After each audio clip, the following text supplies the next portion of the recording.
Pega a sua Bíblia e abra em Atos dos Apóstolos, capítulo 20. Em outra ocasião, eu falei sobre esse texto.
Onde foram mentes de governo instituídas aqui, que o Senhor possa confrontar, nos encorajar, nos levantar, nos motivar, que o Senhor possa trazer as tuas verdades. Senhor, fala conosco a partir de mim, fala o meu coração, fala o coração da tua igreja, tira toda a resistência, tudo aquilo que não provém de ti, o céu fechado, o céu de bronze, pensamentos contrários à tua palavra, gente preocupada, gente estressada, gente pensando no dia de amanhã.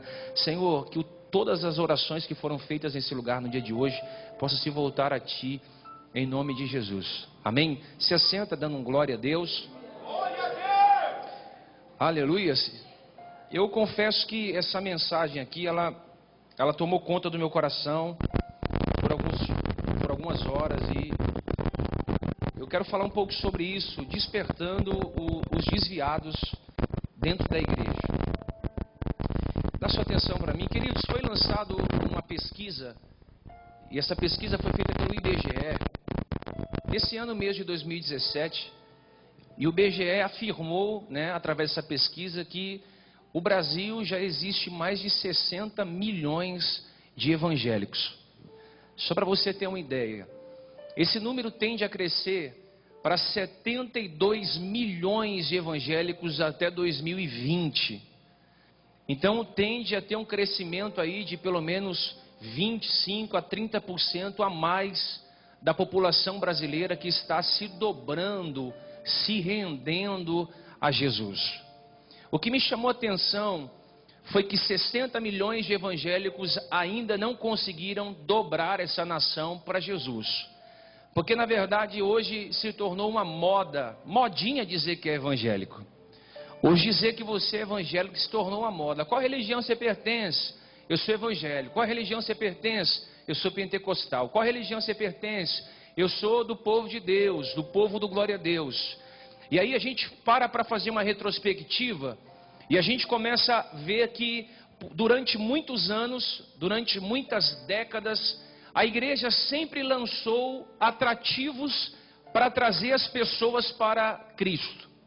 Se você fazer uma retrospectiva, você vai perceber que a igreja sempre lançou um atrativo para trazer as pessoas para Jesus. Eu me lembro da época onde os pastores tiravam os seus ternos e passavam nas pessoas e diziam: quem estiver cheio da unção de Deus, quando eu passar o meu terno vai cair no chão. E a pessoa aí caía. Quem lembra disso? E aí ele dizia: quem não cair no chão é porque precisa se converter de novo, é porque precisa buscar mais a Deus. Outros diziam assim, vem cá que eu vou orar e você vai receber a unção da prosperidade. E aí todo mundo ia na frente, entregava um envelope e liberava a unção da prosperidade. Outros engrossavam uma voz para pregar, queriam se parecer igual trovões, outros queriam parecer igual barulho de chuva.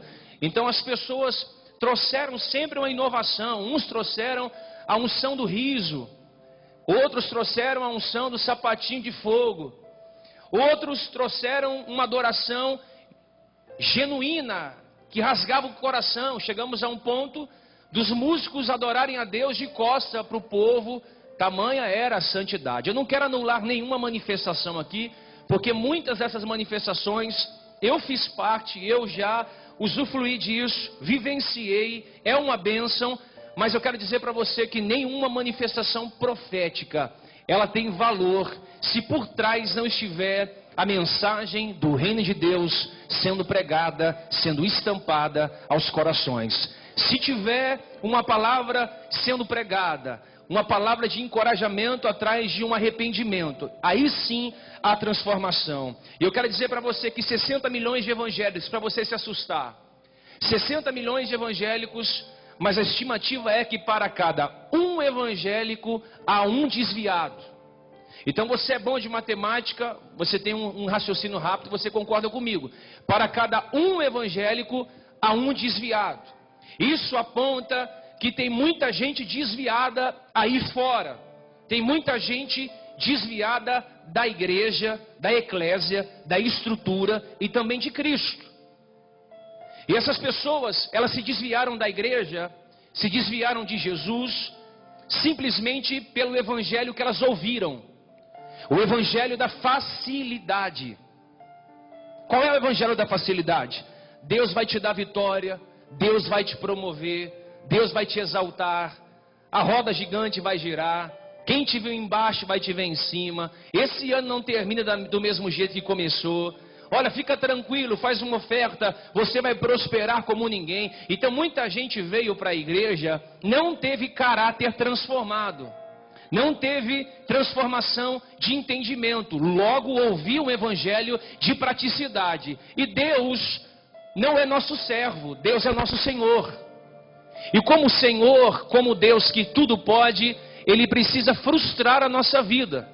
Então muita gente veio para Cristo, foi frustrado porque não recebeu a cura que queria, não recebeu a promessa que desejava, não recebeu a porta que o profeta disse que abriria. O que aconteceu? Se desviou da igreja.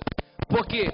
Porque estava ferido com alguém dentro da igreja, porque estava machucado com alguém dentro da igreja, porque alguém da igreja entristeceu e aí a pessoa fala: vou sair da igreja e vou procurar outra igreja. Me faz pensar da seguinte forma: no seu trabalho alguém te entristece, você não sai de lá. No mundo as pessoas nos entristecem, ninguém sai do mundo. Na sua família alguém já te magoou, você não disse: não faço mais parte dessa família. Mas quando o assunto é a igreja, o templo, nós evangélicos sempre temos uma desculpa em dizer: saio daqui e me planto em outro lugar. Na verdade você só está trocando de cadeia, sai de um e vai para outra. É um fugitivo, igual Caim. Caim saiu de um lugar e foi para outro, só tocou de cadeia, de penitenciária. Mas eu quero dizer para você, o motivo de muita gente estar desviado dentro da igreja é porque criaram um Jesus conforme a sua própria imaginação. E aí se desiludiram, se decepcionaram. Porque ouviram que iam fazer, Deus ia dar uma coisa e Deus na verdade ia tratar o seu caráter primeiro. E aí não amadureceram na fé, não receberam doutrina, não receberam palavra, não receberam substância, não receberam exortação e disciplina. Logo se desviaram. Porque não tiveram ensino, não tiveram fundamentos, construíram a casa na areia, economizou fundamento, economizou tempo, economizou dinheiro, economizou processos. Logo quando caiu a chuva, soprou os ventos, bateu a tempestade, a casa não tinha alicerce para segurar, a pessoa foi e pediu a bênção e foi embora. E eu quero dizer para você que Deus só vai trazer um verdadeiro avivamento no nosso meio quando o nosso culto sair de culto de emoção e começar a se tornar um culto racional. Eu tenho dito isso, que a nossa fé não é uma fé sensitiva. Eu não preciso sentir Deus para eu me manifestar como um filho. A nossa fé não é epidérmica. Eu não preciso sentir um arrepio nas costas ou um barulho para eu sentir que Deus está aqui. Deus está treinando a nossa geração para um avivamento sem barulho. Deus está treinando a nossa geração para derramar um avivamento sem barulho. Ou seja, você tem que estar muito sensível para ouvir o que Deus está dizendo. Porque vai começar de dentro para fora. Vai destruir valores que nós construímos dentro e vai colocar esses barulhos para fora. Olha, deixa eu dizer para você, o avivamento que Deus vai derramar vai vir no silêncio. Você tem que estar com o seu coração ligado, seus ouvidos abertos para o que Deus fará. Ele vai passar no vento, ele vai passar em pequenas coisas, e você tem que estar sensível. Então o nosso culto é racional. Romanos 12:1, Paulo diz: eu rogo-vos, irmãos, pela compaixão de Deus, que apresentei os vossos corpos como sacrifício vivo, santo e agradável a Deus, que é o vosso culto racional. E não vos conformeis com o que? Com esse mundo. Não se molde a ele, mas renovai-vos pela transformação da vossa mente. Para quê? Para você experimentar o que é avivamento. Avivamento é o quê? É uma vontade agradável, perfeita e boa, que só Deus pode trazer para a sua vida. Então eu quero dizer para você que muita gente se desviou da igreja, se desviou de Jesus, porque ouviram aquilo que não deu fundamento, não deu base, e aí não conseguiu suportar a tempestade. E essa é a primeira classe de pessoas desviadas. São aqueles que se desviaram da igreja, se desviaram de Jesus, porque grande parte colocaram expectativa nos homens. Eu me alegro quando alguém vê defeito em mim. Eu gosto quando as pessoas observam falhas na minha vida, porque aí você aprende a não colocar sua expectativa em homens, a não firmar a sua fé em apóstolos, em bispos, em pastores. Muitas pessoas se desviaram porque viram pecados na vida de líderes, escândalos sexuais, promiscuidade, adultério, roubo. Se desviaram porque fizeram desses homens super-homens de aço. E aí muita gente se desviou e foi para onde? Para o mundo. Voltaram a se drogar, voltaram a se prostituir, voltaram a vender os seus corpos, cometer vários tipos de pecados. Se você for evangelizar na rua, evangeliza 100 pessoas, 90% das pessoas é crente desviado. Qual que é o seu nome? Isaac. Qual que é o seu nome? Jefité. Qual que é o seu nome? Isaías. Qual que é o seu nome? Moisés. Vai na cadeia hoje e vê o quanto de crente desviado está preso. 70% dos presidiários é filho de crente, já se batizou, já teve dentro de uma igreja evangélica, mas hoje está desviado, porque foram para o mundo, os desviados do mundo. Mas eu vou dizer para você, me alegra ver o coração de um desviado no mundo. Sabe por quê? Quando a gente vai evangelizar eles, sabe o que eles dizem para nós? Cara, estou desviado, mas eu sinto uma saudade de Deus. Você vai falar para um cara que está no mundo, um dia ele foi usado, ele chora, ele se quebranta e ele diz: eu estou em pecado, mas um dia eu tenho certeza que eu vou voltar para os caminhos do Senhor. Quando você vai evangelizar um cara que está desviado, ele assume que ele tem saudade do tempo que ele orava, que ele subia para o monte, que ele era um obreiro, que ele era um evangelista, que ele estava no seio da igreja. Ele tem saudade disso, ele se lembra disso e chora. Ele confessa: um dia eu vou cair em si, um dia eu vou voltar para os braços do Pai. E a gente tem base para entender quem sai da igreja. 1 João 2,19. Saíram dentre nós, João dizendo, saiu do nosso meio, mas não eram dos nossos. Não se preocupe, que se saiu, não era dos nossos, porque se fossem dos nossos, teriam permanecido conosco. Mas todos eles saíram para que se manifestasse os que são. João está dizendo, quem foi não era nosso, quem ficou é porque Deus queria que se manifestasse os que permaneceriam. Então o perigo de se desviar de Cristo e da igreja é um só: Sabe qual que é o perigo de você amanhã ir para o mundo? Eu quero ser o seu pastor nessa noite e dizer para você: existe só um perigo em você ir para o mundo. Pastor, não quero mais Deus, vou para o mundo. Eu quero dizer para você, qual que é o perigo? É que quando você aceitou Jesus, quando você entregou sua vida para Ele, o Espírito Santo fez uma limpeza em você. Ele pegou a pombagira, jogou fora. Ele pegou a ganância, jogou no lixo. Ele pegou a prostituição, deixou de stand-by. Ele limpou sua mente, suas mãos, seus olhos, seus pés. O cara que fumava, pô, não fumo mais, bebia, não bebo mais, adulterava, não, isso não serve mais.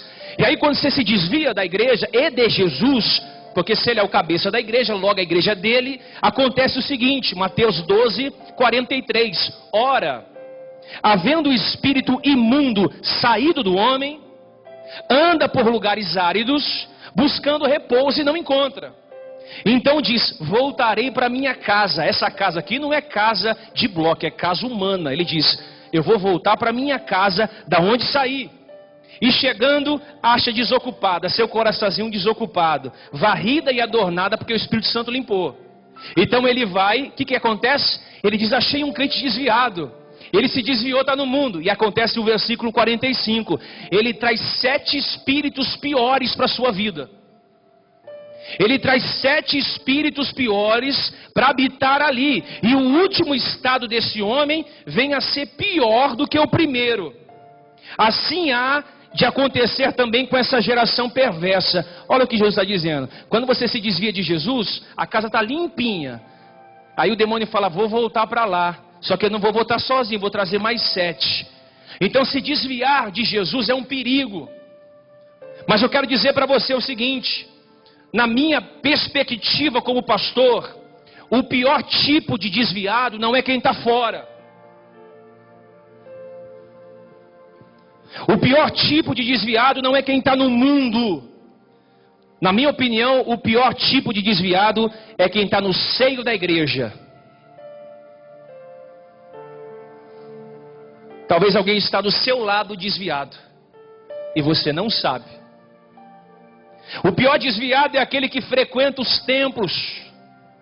Ele está em reuniões, ele toma ceia, ele até levanta as mãos e glorifica, ele não perde culto. Mas ele está desviado de Jesus em seu coração. Ele está desviado na sua comunhão. Na verdade, a sua fé e a sua paixão está se definhando aos poucos. Não consegue mais ter fervor, não consegue mais ter força. O desviado dentro da igreja é um perigo. Por quê? Porque ele coloca uma roupa da religiosidade. E todo mundo olha e fala: tem santidade, tem adoração, tem louvor, tem palavra, mas está vestido com a túnica da hipocrisia. O falso cristão está no nosso meio, ele circula dentro de várias igrejas evangélicas, não é só nessa. E ele se comporta como um fariseu: eu dou dízimo, eu oferto, eu venho às reuniões, eu faço isso, eu faço aquilo. E na verdade o seu coração está totalmente petrificado à voz de Deus. Ele está desviado dentro da igreja. Mas aí ninguém percebe. Por quê? Porque ele está presente. A gente acha que crente é quem está presente. A gente acha que servo de Deus é quem não falta em culto apenas. E o problema dessas pessoas que estão desviadas dentro da igreja é que elas são críticas demais.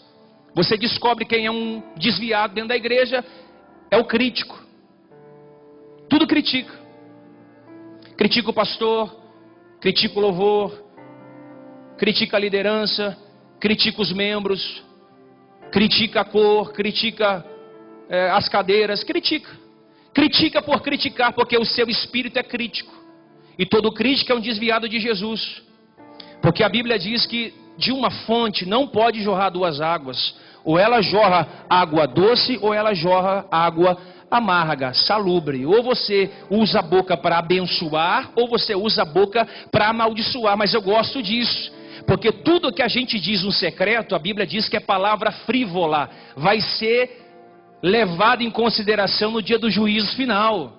Tudo que você fala no secreto, descansa. Eu não sei, o seu marido não sabe, a sua mãe talvez não sabe, o seu patrão talvez não ouviu, mas no dia do juízo vai ter um livro que vai dizer: olha, você falou uma palavra assim, ó, você disse uma palavra assim, ó, você é um lachon rará, um homem de língua maldizente, um homem de língua amaldiçoada. É isso que acontece. Os desviados dentro da igreja, querido, eles não conseguem permitir o processo de amadurecimento. Eles não conseguem crescer na fé e na graça. Eles não conseguem crescer em entendimento. Sabe por quê? Porque eles estagnam o amadurecimento, estagnam o processo de crescimento. Então o cara vem para a igreja, ele se firma na igreja, mas ele vai desanimando, desviando, parando, ele vai se tornando desviado dentro da igreja. Logo não consegue ouvir mais a voz de Deus, logo não consegue mais crescer em graça, logo não consegue mais ter devocional diário, logo não consegue ter mais fome de Deus. A vela se apagou, o candeeiro está faltando azeite. E aí mantemos o nosso orgulho, se tornamos orgulhosos, porque muitos nos viram brilhando em essência, e aí aparecer diante da multidão sem brilho, tem que ter muita responsabilidade de caráter para dizer: olha, cara, eu tive cheio, mas hoje eu não estou tão cheio assim. Você ora por mim, você me ajuda? Deus está levantando uma geração que não tem problema nenhum em dizer: eu não estou bem, eu preciso de ajuda, eu não estou legal, eu preciso ser curado, olha, eu preciso de conselho, me ajuda. Nem que não seja do pastor, do bispo, de algum membro daqui, você me ajuda a permanecer firme em Jesus, porque eu estou fraco e debilitado. Deus gosta de gente assim. Deus não tem problema com prostituta, com homossexual. Deus não tem problema com quem bebe, com quem fuma, com gente que está roubando. Deus tem problema com falso religioso, porque todo falso religioso, ele sempre vai achar um culpado, menos ele. Você é tão amante de si, que tem tanto em si, que não tem espaço para o semelhante. Mantemos orgulhosos, ocultamos os nossos erros, porque aprendemos no sistema. O que? Coloca uma máscara evangélica, coloca uma máscara pentecostal, e aí a gente transfere para os outros aquilo que a gente nunca conseguiu encontrar na gente.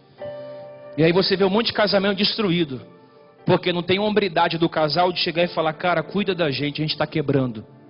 Você vê um monte de jovens se desviando porque não tem humildade para dizer: cara, a carne está me chamando e eu quero cair.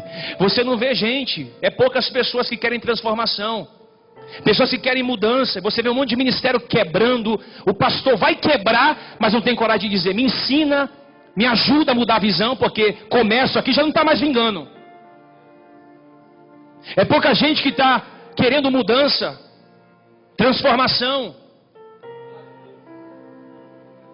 porque não pode mudar a estrutura, senão perde os membros. Esse é o medo deles.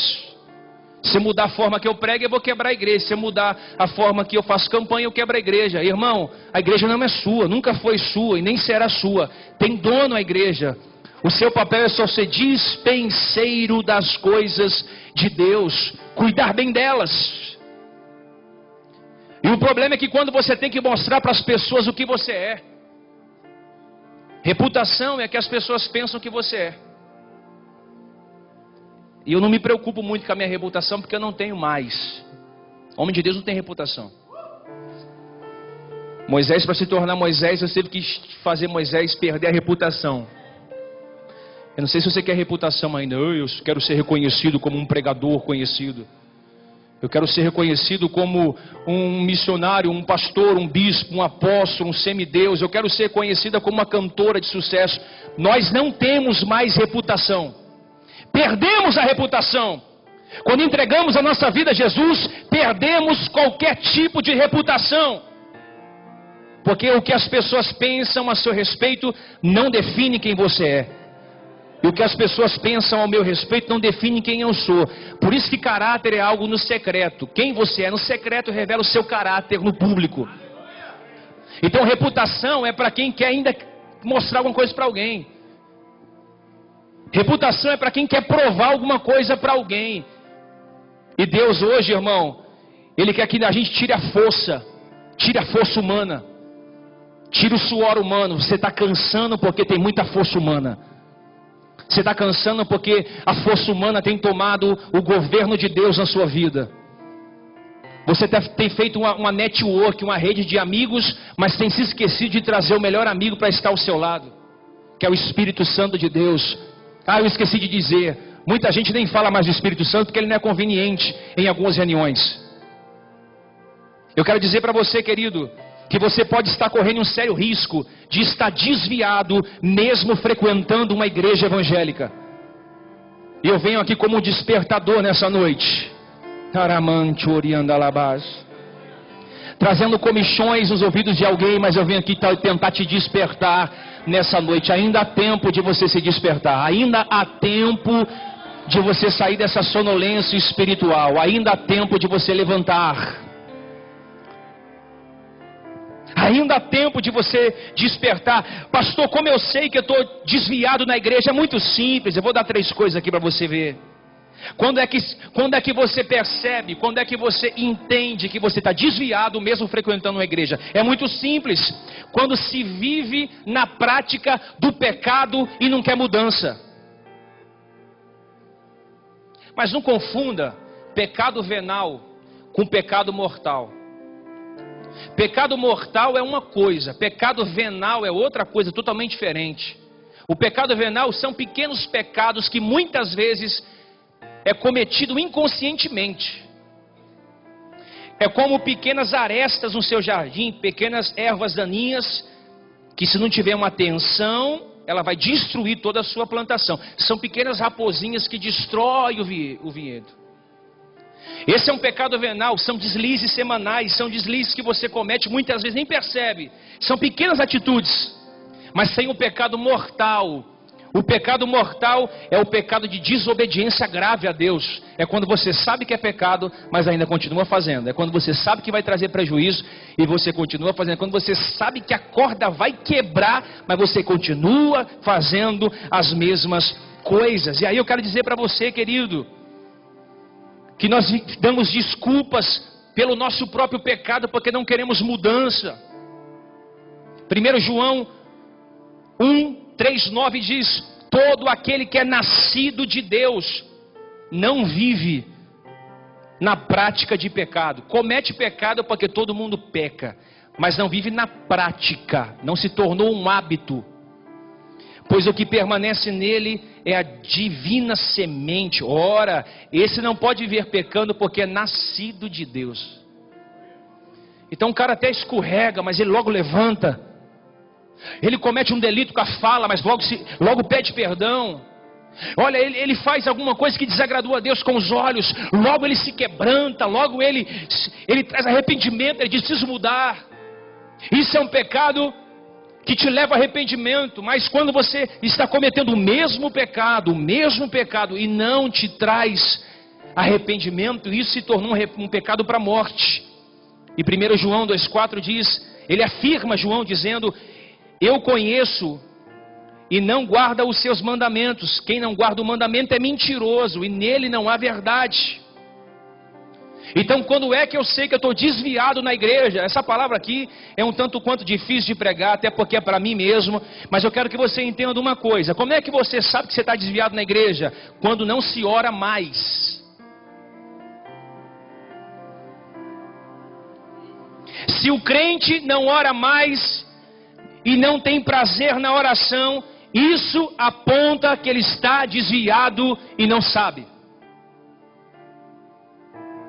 Ô pastor, mas eu ouvi na rádio que o pastor disse: vem para cá que eu vou comprar sua briga na oração. Vem para a minha igreja que eu vou orar por você e os demônios vão embora. Ô pastor, mas eu ouvi na rádio que era só fazer uma oferta e a minha vida ia mudar. Isso te acomodou e você não ora mais. E uma igreja que não ora, ela é fadada ao fracasso. Deus não se impressiona com igrejas grandes. Se uma igreja for pequenininha, com 20 membros, e pregar reino, ela é gigante no reino dos céus. Se ela tiver 1.000 membros, 2.000 membros, e ela pregar sistema, comércio, ela é um fracasso aos olhos de Deus. Eu quero dizer para você, como seu pai, como seu amigo, como seu pastor, não fica triste comigo. Você que está me ouvindo na rádio, pela internet, onde essa mensagem chegar a você. Se você não está orando mais, você está desviado e não sabe. Charles Spurgeon diz que um pastor que não ora 2 horas por dia está caído e não sabe. O problema é que a gente que é pregador só quer orar quando vai pregar ou quando vai cantar. Por isso que quando você acaba a pregação e o louvor, você está vazio. Porque você consagra para cantar, consagra para pregar. Não tem vida de oração, é só no ato. Quando você não peca no dia anterior, porque no outro dia você vai pregar ou cantar. Você fala, não posso pecar hoje porque amanhã eu vou pregar ou vou cantar. Então fica meio mal, aí depois começa as práticas novamente. Ah, mas Deus não me chamou para oração. Existe isso? Desconheço. Deus chamou a igreja para orar, não são uns, não são outros. É a igreja inteira. Jesus nunca ensinou seus discípulos a pregarem. Ele sempre ensinou os seus discípulos a orar. Não, eu quero orar. Não, primeiro você vai subir para o monte com a gente. Primeiro você vai ver o que é passar madrugada de oração. Primeiro eu quero ver se você consegue ficar 1 hora de joelho, dobrando, orando, buscando. E oração não é tempo. Ah, pastor, não tenho. Oração nunca foi tempo. Ele nunca disse ora 3 horas por dia, ora 1 hora por dia. Ele disse o seguinte: vai para o seu quarto, fecha a tua porta, entra no secreto, você vai falar com o seu pai que te assiste. Eu estava conversando com o presbítero Rafael, a gente estava falando uma coisa interessante. Pegando só um ponto do que ele falou para mim. Os judeus tinham casas simples e não tinham muitos quartos para orar. Muito interessante o que ele disse. Mas uma vez eu estudando também, eu percebi que por isso que eles usam o talit. Quem já viu o talit? Aquele manto, né? Por que eles usam o manto? Porque quando eles acreditam que quando eles colocam o talit sobre a cabeça e se fecha, você vê isso no Muro da Lamentação, quando eles colocam o talit sobre a cabeça, eles acreditam que ali se tornou um quarto de oração. Então aquilo ali não é para ficar ungindo ninguém. Vem cá que eu vou colocar aqui em você e você vai ser abençoado. Aquilo é espaço espiritual de oração, de busca. É individual, não é para transferir poder, transferir unção. Aquilo ali é seu, é algo íntimo. Então se você não está orando, eu quero dizer para você, você pode estar desviado e não sabe.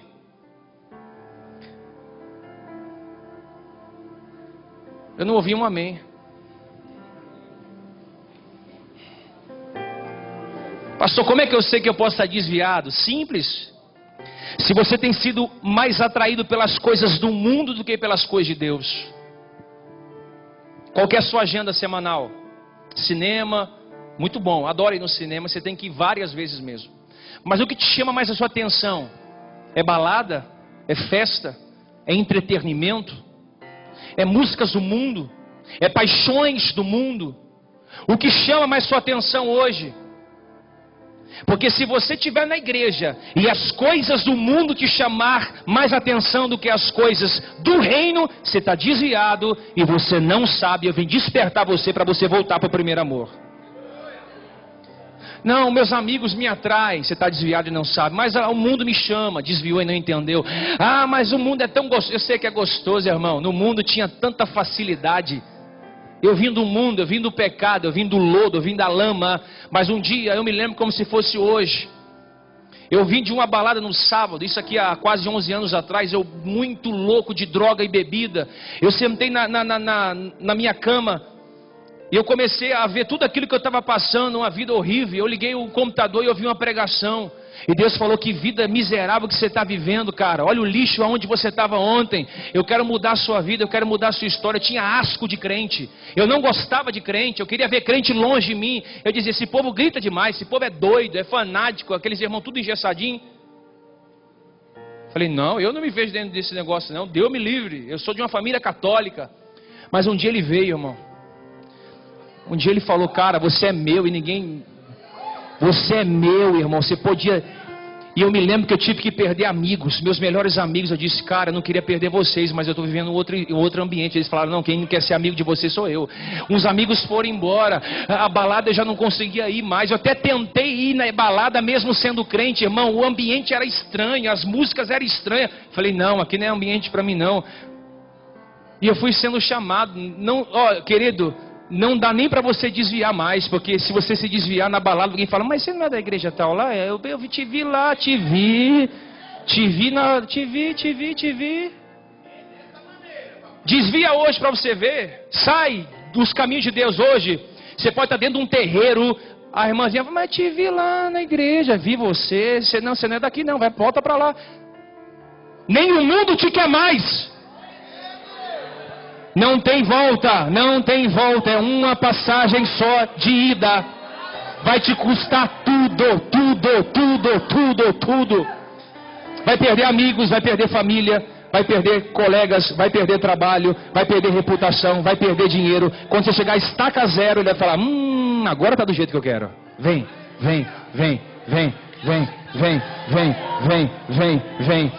Eu nunca vi um justo mendigar o pão, nem a sua descendência passa fome. Falaria eu e não cumpriria. O que vê Jeremias, ele disse, eu vejo uma vara de amendoeira. Ele diz, então você vê bem, porque eu velo sobre a minha palavra para fazê-la se cumprir na sua vida. Cai a flor, murcha a erva, mas a palavra de Deus na sua vida, ela não vai voltar vazia. Eu quero dizer para você, o diabo quer te tirar do aprisco e te colocar no meio de bode, mas Deus traz a sua vara e o seu cajado hoje para te alinhar. Você não sai dos caminhos do Senhor.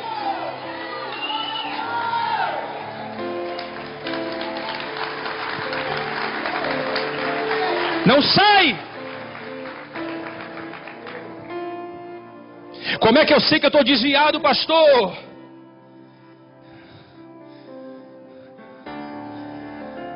Se o que você está ouvindo não está borbulhando dentro de você, alguma coisa está morta aí dentro, é o Espírito. Eu me lembro que a primeira mensagem de confronto que eu ouvi, a minha pressão caiu. Você se lembra disso? Eu segurava na cadeira e parecia que o chão ia abrir, eu ia entrar dentro do chão. Porque o que eu ouvi abalou minhas estruturas. E era sinal que eu estava vivo. Paulo chega em uma cidade chamada Troade. E era um domingo de Santa Ceia. A Bíblia deixa bem claro que as luzes estavam acesas. E era uma Santa Ceia. Acredito que ele está falando de pão, de vinho, do sangue, da nova aliança. E Paulo prolonga o seu sermão. A Bíblia diz que ele estende o seu sermão. A Bíblia diz que Paulo prolonga o discurso. E quando ele prolonga o discurso, havia um jovem, bonitão, cheio de Espírito Santo. Aleluia! Sou do meu amado é meu. Reino, muito da hora, igreja. Poxa, estou apaixonadão por Jesus. Ele começa a ouvir uma hora de pregação. E Paulo pregando, irmão. Irmão, eu daria tudo para ouvir um sermão de Jesus e de Paulo, tudo. Ele começa a ouvir um cajado, que a Bíblia diz, exortando-os. O cara tomou uma hora de palavra. 2, 3, 4. Ele fala, cara, tá violento. Ele começa a sair de fininho, tipo Michael Jackson. Tava um calor danado, não tinha ar-condicionado, não tinha ventilador, não tinha nada. Um monte de lâmpada no cenáculo, luzes acesas. O que ele faz? Terceiro lugar do piso. Tem uma janelona aberta. Ele fala, coisa boa. Aqui eu consigo sentar. Observa um pouquinho da pregação de Paulo. E dou uma olhada na praça. Dou uma olhadinha no sermão de Paulo. E dou uma olhada na rua. Oh glória. Aleluia. Eu canto um louvorzinho aqui. Pulo e sapateio. Daqui a pouco eu estou aqui de novo. Tomando uma brisinha suave que o diabo sopra. E ele se assenta. E Paulo está pregando um sermão violento de exortação. Sabe o que eu entendo? Que na igreja de Troade a prioridade era a pregação da palavra de Deus. A igreja de Troade, a pregação da palavra era o essencial. Não tinha blá blá blá. Não tinha 4 milhões de oportunidades e 5 minutos para a palavra de Deus. E eu entendo que Deus quer uma igreja que examine as escrituras, que nem os bereanos. João 5,39 diz: examinai as Escrituras, porque julgais ter nela a vida eterna, e são elas que testificam de mim, diz a Bíblia. Atos dos Apóstolos, capítulo 17, versículo 11. Ora, estes de Bereia eram mais nobres do que os de Tessalônica, pois recebiam a palavra, olha aqui, ó, com toda avidez, e examinavam as Escrituras dia a dia, para ver se de fato foi aquilo que falaram. Tem dúvida do que eu estou pregando? Vai para sua casa, pega, estuda e confira se está dentro do que eu estou dizendo ou não está dentro do que eu estou falando. Romanos 10, 17. Quem não gosta da pregação da palavra de Deus é incrédulo, pois a fé vem pela pregação, não é pela motivação, não é pelo entretenimento, não é pelo show gospel, é pela pregação da palavra de Deus, e a pregação pregada por Cristo. Aí a minha pergunta é essa, para você que é inteligente: por que as pessoas, mesmo estando na igreja, mesmo estando no corpo, mesmo fazendo parte da eclésia, mesmo cantando, dançando, pulando, pregando, se alegrando, elas caem?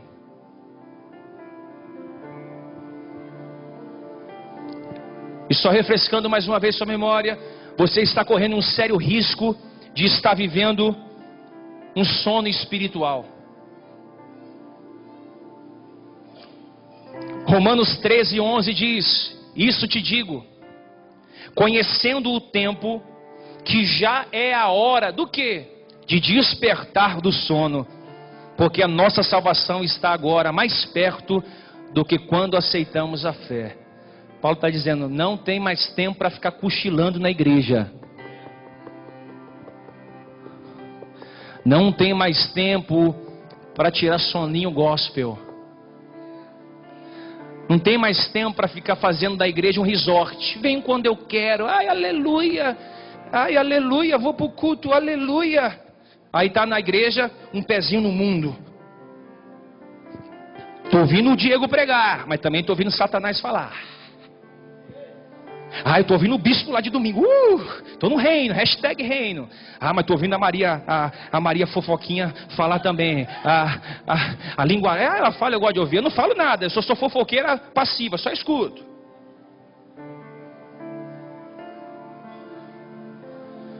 Domingão está na ceia. Na semana é rodinha de pagode, é bebida, é isso, é aquilo outro, é conversa fiada, é falcatrua. Eu quero dizer para você: desperta do sono. 1 Tessalonicenses 5,6. Não durmamos, pois comos demais. Antes vigiemos e sejamos sóbrios. Sóbrios sem vigiar, tem que vigiar para se tornar sóbrio. Efésios 5,14. Paulo diz: desperta, quem? Tu que dormes, levanta dentre os mortos, e Cristo será a tua luz, o teu refletor, a tua lamparina, tua luz de LED, o teu farolete. Ele diz: levanta tu que dorme, resplandece, porque Cristo vai iluminar a tua vida. Muitos homens de Deus dormiram. Sansão dormiu, quando acordou, cadê o Espírito Santo? Estava longe. Foi tirar um soninho no colo de Dalila. Ah, é só 15 minutos, pastor. Espiritualmente dizendo, a navalha já cortou teu cabelo espiritual. Pedro, Tiago e João subiu com Jesus. Amigos, orem comigo. Quando Jesus volta, eles estão um sono muito daorinha, eles tirando um cochilinho gostoso assim no monte. Jesus falou: vocês não conseguiram velar comigo 1 hora. 1 hora. Sulamita dormiu. Que Sulamita? É aquela que diz: eu sou do meu amado e meu amado é meu. Meu amado é o mais lindo entre os milhares. Essa Sulamita que você canta, a gente canta: meu amado é. Foi ela mesmo. O noivo foi bater na porta e ela estava o quê? Dormindo, tirando um cochilinho gospel, dormindo bem gostosinho. Quando ela despertou do sono, o noivo já tinha ido embora. E ela caiu na mão de salteadores, e os salteadores espancaram ela, porque ou você está na mão do noivo, ou você está na mão de salteadores.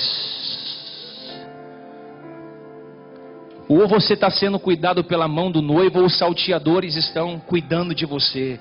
Por que as pessoas caem mesmo frequentando as igrejas? Porque elas vivem na igreja como se não fizesse parte delas.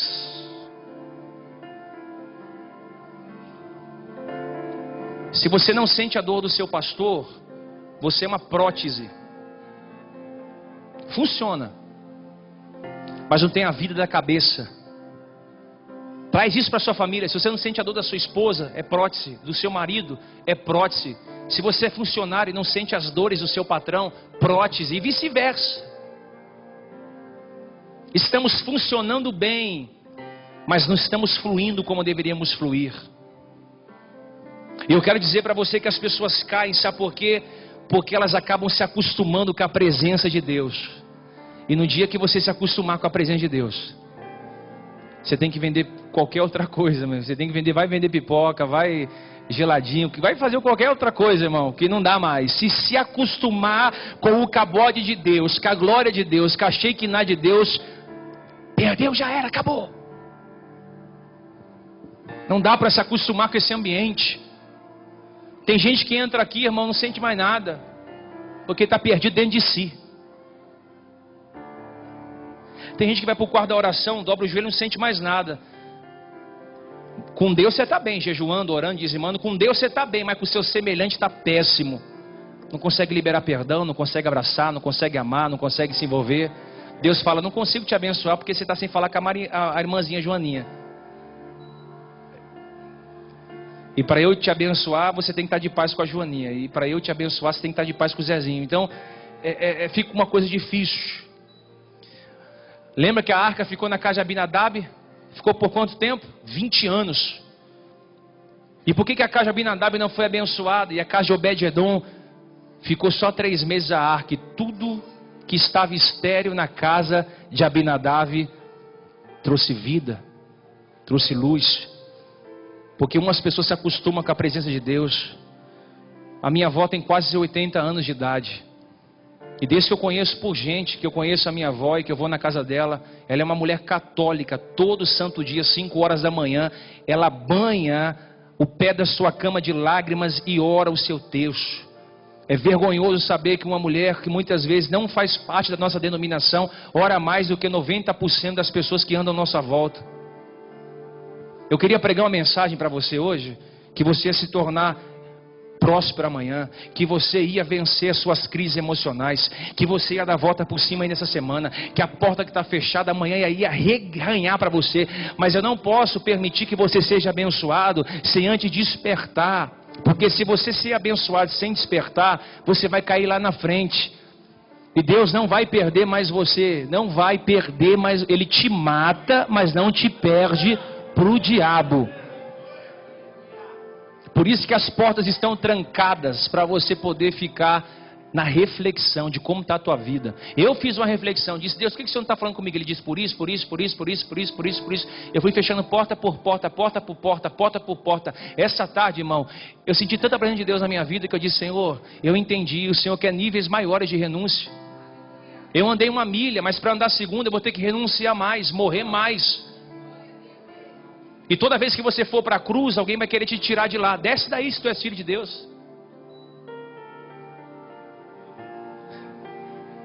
Se tu és filho, sofrendo o que você está sofrendo, não, você não é filho não. Tem alguma coisa de errada aí. Como pode a pessoa sofrer tanto?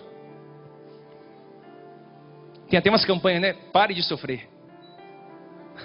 Aí eu falo, vem sofrer mais um pouquinho, bem legalzinho, né? Vem sofrendo. O sofrimento é bom porque ele é o megafone de Deus. Paulo diz assim, ó, eu sei sofrer, o sofrimento me aperfeiçoa. O sofrimento te torna mais crente. O sofrimento faz você ser mais humilde, mais manso, mais submisso. O sofrimento te aprimora. Na verdade, sofrimento é matéria-prima da humildade. Então você sofre, Deus está extraindo matéria-prima para não te deixar soberbo, mas humilde. Pegou aqui, eu vou falar mais uma vez. Deus quer que você sofra com entendimento.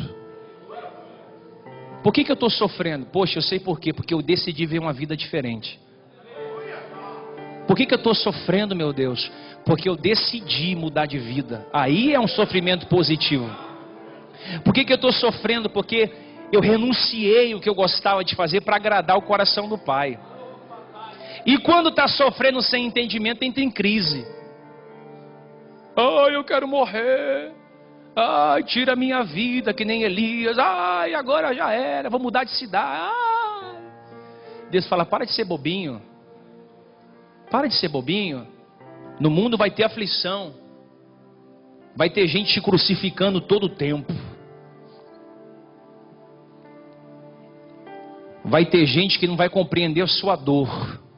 E vai dizer assim, porque quando Jesus estava na cruz, ele está falando, Eli, Eli, falando com Deus, né? O soldado falou, cara, ele está chamando o espírito de Elias. Você está entendendo ou não? Ele estava lá, Eli, Eli, estava chamando o pai dele, Deus. Aí o soldado falou, cara, ele está chamando o espírito de Elias. Por quê? Porque quando você está na cruz, ninguém entende o que você fala com Deus.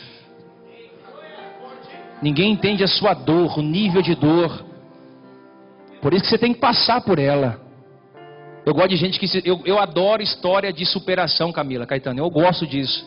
O cara estava quebrado. Ele fala, cara, eu vou buscar Deus. Eu vou buscar Deus. Eu vou virar o jogo. Daqui a pouco você vê o cara crescendo. Fala, cara, o cara conseguiu superar, cara. O cara conseguiu superar. O cara saiu de um divórcio. Ele reconstruiu a família. O filho estava na droga. Ele foi lá, resgatou. O cara está um pregador.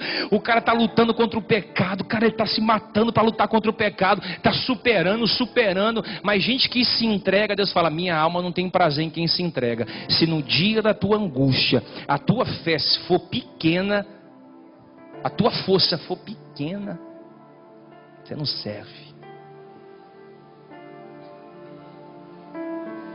Por que as pessoas caem mesmo estando nas igrejas?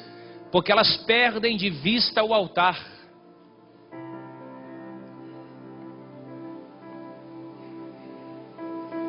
Elas caem porque elas querem ditar suas próprias leis, não viver a lei de Deus. Ô queridão, no reino tem lei, tá? Você não faz o que você quer aqui dentro, não. Eu não sei se eu vou falar isso aqui, não. Por que as pessoas caem? Porque elas vivem as suas vontades, não as vontades de Deus.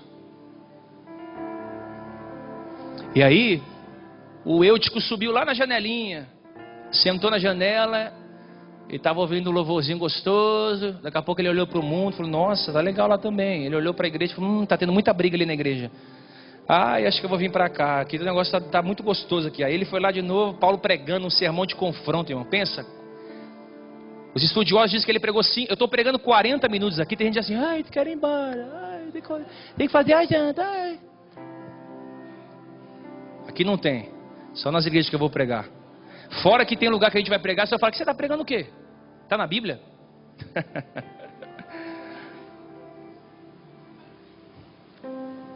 Paulo pregou 5 horas ou mais, que a Bíblia diz que ele raiou o dia.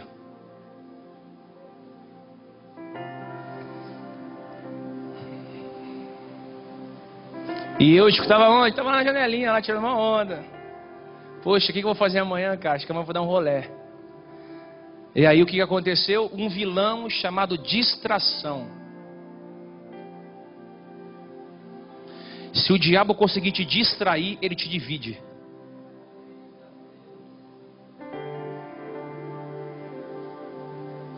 Toda vez que eu entro em uma luta muito grande, eu falo com a minha esposa, é distração. O diabo quer me dividir. Entrou um vilão chamado distração. Ele estava no 3º andar. Quem acha que o 3º andar é um lugar alto? Diga amém. Você não pularia do 3º andar, pularia? Nem daqui tem gente que tem coragem de pular. Imagina o 3º andar. Então era um lugar alto. Agora, com muita sinceridade do seu coração, quem aqui queria estar em um lugar alto na vida? Eu queria.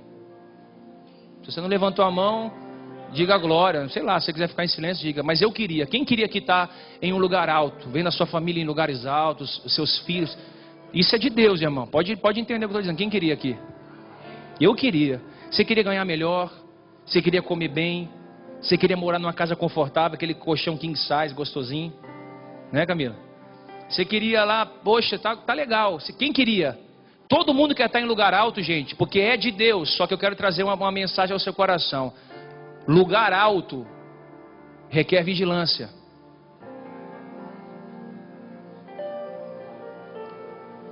A palavra vigilância no dicionário Aurélio significa ato ou efeito de vigiar, estado de qualidade de quem é vigilante, cautela, precaução, diligência, zelo. Deus exaltou muita gente, mas o cara estava lá de chapéu. Onde que eu estou? Quando ele percebeu, ele... Quantos pregadores não foram exaltados por Deus por falta de vigilância? Quantos empresários ficaram ricos do dia para a noite por falta de vigilância? Quantos homens ganharam na Mega Sena, hoje estão pobres, subiram em lugares altos e... Aí Deus faz você subir de degrau por degrau, parecendo aquela escadaria que você sabe onde é. Tem um sobe de joelho, já subi lá. Deus vai subir um sol de 45 graus, sem H2O do lado, sem água com gás. Degrau por degrau, irmão, uma luta para subir. Uma luta para subir, é um ano de luta, 2 anos, e você subindo degrau por degrau, o sol está queimando o seu rosto. Muita gente começa com você, daqui a pouco começa a parar de seguir você. Muita gente diz, estou contigo, estou com você, tá nada. E você subindo degrau por degrau, Do seu lado você vê gente subindo de escada rolante. Ei, vitória, segunda-feira da promessa, congresso financeiro, estou ficando rico, terapia, oficina, tudo. Estou cuidando do casamento, e o cara está subindo, e você está numa luta danada. E os caras vão subindo. Tudo muito fácil. Lá na frente, você vai começando a ver de longe, uns despencando. Pá, pá, pá. E você está lá marchando devagarinho, subindo dia a dia. Dia a dia, dia a dia, dia a dia. Quando você subiu, eu quero ver quem te tira de lá. Tira. Você vai evangelizar? O que você é, meu filho? Eu era um pastor desviado. É mesmo? Por quê? Eu não aguentei o baque. Eu nunca encontrei no evangelismo um padre desviado. Quem já encontrou aqui na rua? Um padre largadão, hang loose. O que foi? Tô na droga. Já viu ou não? Quem já viu? Por quê? É quase 10 anos de convento, meu irmão. O cara vai estudar, vai se retirar, solitude, vai ficar sozinho, vai renunciar a celibato, vai falar, não quero mais mulher. Dentro da doutrina deles, eles estão aperfeiçoando e fundamentando raízes. Aí você pega um cara hoje, 3 meses de igreja, ele quer ser ungido bispo. Aí o cara, dízimo bom, unge. Aqui não tem. Unge, eita, não pode perder. Já cometemos erros aqui também. Sabe o que acontece? Amanhã ou vai para o sistema, ou desvia. Porque subiu de elevador. E Deus está despertando você para vigilar, vigilância. Olha, Deus tem coisas grandes para vocês. Portas grandes, conquistas grandes. Deus tem ouvido orações de pessoas aqui que estão orando por propósitos. Deus responde isso. Deus responde gemido de mulher de oração. Deus responde súplica de pessoas que têm um coração com a motivação correta. Mas Deus também quer que você não se distraia no meio do caminho. Olha para mim aqui, ainda essa semana, escuta o que eu estou dizendo. Alguém aqui vai ser tentado a ponto de se distrair e tombar. Mas você nunca mais vai esquecer dessa mensagem. Não se distraia. Não se distraia. Mateus 14:37. Voltando, achou dormindo e disse: Pedro, Simão, dormes? Não pode vigiar 1 hora comigo? Mateus 26:41. Vigiai e orai. Vigiai e orai. Não é só orar não, irmão. Tem gente orando e está vigiando. É vigiar, sentinela, precaução, zelo. E aí você ora. Vigia e ora. Vigilância e oração. E não é pedir para os outros orar por você, não. É você orar pela tua família, pela tua casa e pela tua empresa, pela tua vida. É você que tem que orar. Por muito tempo as filas da oração ficaram daqui lá no Jardim Maia. Vocês oram por mim, vocês oram por mim, vocês oram por mim. A irmãzinha tinha a marca dos 5 dedos. Ora, irmã. Tem óleo não, pastor? Tem que ter óleo. Deus está dizendo: vigiai e orai. Para quê? Para que não entre em tentação.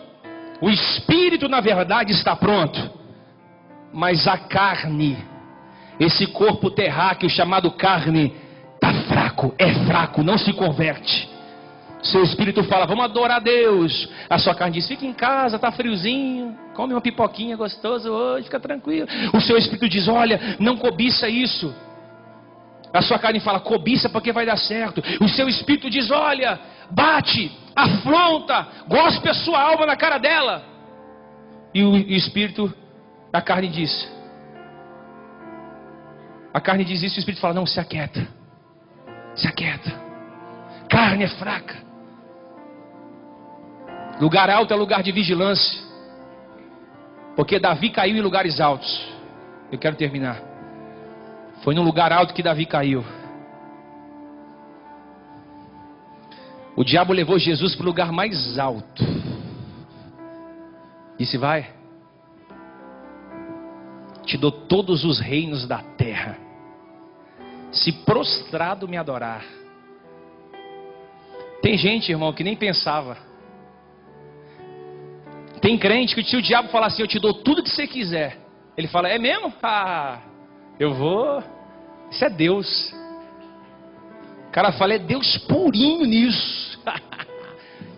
É que nem quando Deus falou: Moisés, vou matar todo o povo. Se fossem os pastores dias de hoje, ia falar: nossa, que bênção, vai só sobrar minha igreja. Oh, aleluia, aleluia de Deus. Vou ajudar ele a orar também para matar esse povo. Só minha congregação vai sobreviver, vai lotar, e diz não vai aumentar, e tudo vai crescer. Mas eu encontro um homem chamado José.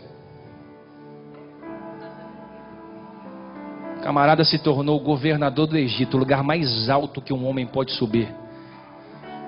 E quando ele viu uma mulher que se insinuou para ele, ele disse: não quero.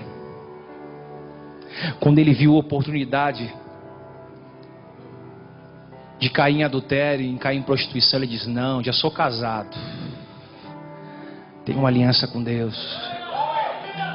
Quando jogaram ele dentro do calabouço, trancafiaram as portas, ele disse: vou aprender a ser servo aqui também. Quando os irmãos jogaram José na cisterna e venderam ele para os ismaelitas, o coração daquele homem disse: não, eu não posso guardar ódio dos meus irmãos, eles não sabem o que fazem. Aí Deus falou: cara, vou exaltar esse homem em um lugar alto. Ele vai mandar no Egito, de ponta a ponta, de norte a sul, de leste a oeste, o que José falar, o que Zefanat e Paneia dizer, tudo será concedido. Ele subiu, mas não caiu. Ele subiu, mas não retrocedeu. Por quê? Quem não passa pela cisterna, quem não passa pelo calabouço, quem não é vendido pelo irmão, não tem estrutura para permanecer em lugares altos. Está na cisterna, é coisa boa, Deus vai te levar em lugares altos. Está sendo traído pelos irmãos, vendido, caluniado, difamado, excluído, é coisa boa isso. Deus está forjando matéria-prima para te colocar para governar. Deus não vai levantar ninguém para governar sem antes passar pelos processos. Não queime etapa, não pule processo. Deus quer exaltar a sua vida, irmão, mas para que você suba e não caia, você suba e permaneça. Lugares altos são para pessoas vigilantes. Eusco caiu, quero terminar. Ele dormiu, ficou cochilando. 4 horas de pregação, 5. Falou: cara, esse Paulo está delirando, cara doido, falando de pecado, esse cara é maluco. Começou a cochilar. Aí o diabo soprou. Sabe aquele ventinho gostosinho que você dorme? Sabe o que aconteceu? Ele tombou. Pá! Do 3º andar ele caiu. Aquele barulhão. Aí tinha um médico junto com Paulo, Lucas. Lucas desceu correndo no 3º andar e disse: o que aconteceu aqui? Olha, caiu um jovem, ele caiu no meio da pregação de Paulo e parece que ele está morto. Quando Lucas deita o peito no coração do menino, o menino estava morto. Ele sobe correndo de novo, chama Paulo na beira do altar e diz: Paulo, você está pregando aí, cara, não sei quantas horas, mas enquanto você pregou, caiu alguém lá fora e o sintoma é de morte. Aí eu sou apaixonado por Paulo, sabe por quê? Paulo fala: galera, segura um pouquinho aí, porque tem alguém morto lá embaixo, eu vou descer para ver o que aconteceu. Difícil tá acontecer isso hoje, alguém trocar a tribuna para descer, para dar suporte para alguém que já morreu. Não é fingindo morte não, é gente que morreu. Ele desce, e quando ele vê o homem deitado, ele deita em cima do menino, igual o profeta deitou no filho da Sulamita. Ele deitou em cima do menino, e o texto diz que ele abraçou aquele menino. Ele se debruça sobre aquele menino, ele se deita sobre aquele menino, e a alma daquele menino volta para aquele jovem, a alma retrocede para o corpo. O texto diz que Paulo colocou ele de pé, abraçou aquele menino. Eu acho lindo essa expressão. Tendo Paulo descido da onde estava pregando, debruçou sobre ele e disse: não vos perturbeis, porque um homem cheio do Espírito Santo, irmão, tem poder sobre a morte. Um homem cheio do Espírito Santo não tem medo da morte, diz, a alma está nele. Então subindo, continuou a Santa Ceia, partiu do pão e comeu, e ainda falou até o raiar do dia. Sabe o que eu aprendo aqui? Na igreja onde Deus fala, se um cair, o outro tem que levantar. Se o pastor não levantar, o membro tem que levantar. Se o obreiro cair, o outro diácono tem que levantar. Se o bispo cair, a igreja tem que levantar. Tem gente caído na sua casa, tem gente que tombou na sua igreja, e a responsabilidade não é só de um, é de todos. Somos um corpo, somos um corpo, somos um corpo. Eu quero dizer que você está negando abraço, você está negando afeto, você está negando o seu ombro para quem está ferido. Deixa eu dizer algo para você. Deus quer colocar no seu coração hoje o entendimento. Tem gente caído lá na sua empresa, tem gente caído dentro da igreja, tem gente caído aqui em cima do altar, e você está vendo isso. Pode fazer, você pode ajudar. Não espera muita coisa dos pastores. Você também tem unção para levantar o caído. Deus está te entregando unção para levantar os caídos. A unção de levantar caído está aqui nessa noite. A unção de levantar quem morreu. Oh, dá um pulo nessa cadeira, vai, irmão. Oh.